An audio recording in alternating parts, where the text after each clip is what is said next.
Hello साथीहरू, खबर के छ तपाईहरुको? मेरो चाहिँ सन्चै छ हैन। म चाहिँ अहिले काम गर्दैछु। तपाईहरुलाई म एउटा विशेष म अहिले कोरियामा भएको कारणले म तपाईहरुलाई विशेष तपाईहरुले पनि कोरिया भाषा पढ्दै हुनुहुन्छ भने कोरिया भाषामा देख्नु भयो होला। कोरियाको सबसे अग्लो हिमाल चाहिँ हाल्लासान हो हैन। त्यो हाल्लासान चाहिँ म तपाईहरुलाई यहीँबाट देखाइदिन्छु। मेरै नजरको सामुन्ने छ।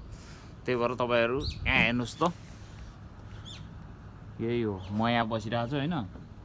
यो पर देख्दै हुनुहुन्छ नि, यही डाँडा हो क्या हाल्लासान। यही हो हाल्लासान भन्ने चाहिँ यही टापु है साथीहरु। यहीँनेर छ, म यहाँनेर छु। यो ड्रमको बिचमा यसो गरेर बसिरहेको छु। म यहाँ काम गर्ने ठाउँ मेरो यही हो। ठाउँ बवाल छ यार। यहाँनेर एकदम चिलको ठाउँ छ। यो पर देख्दै हुनुहुन्छ, यो डाँडा नै हो हाल्लासान चाहिँ। यहाँबाट लगभग 1 घन्टा जतिमा त्यसको फेदमा चाहिँ पुगिन्छ। अनि त्यहाँदेखि हिँडेर जानु निकै छ, लगभग 3 घन्टा जति चाहिँ लाग्छ क्या हिँड्दाखेरि। ल त्यही हो है साथीहरु, हाल्लासान भन्ने चाहिँ खासै गतिलो छैन। अब नेपालमा जस्तो हो भने त अब त्यत्रो पहाडहरू छ हैन।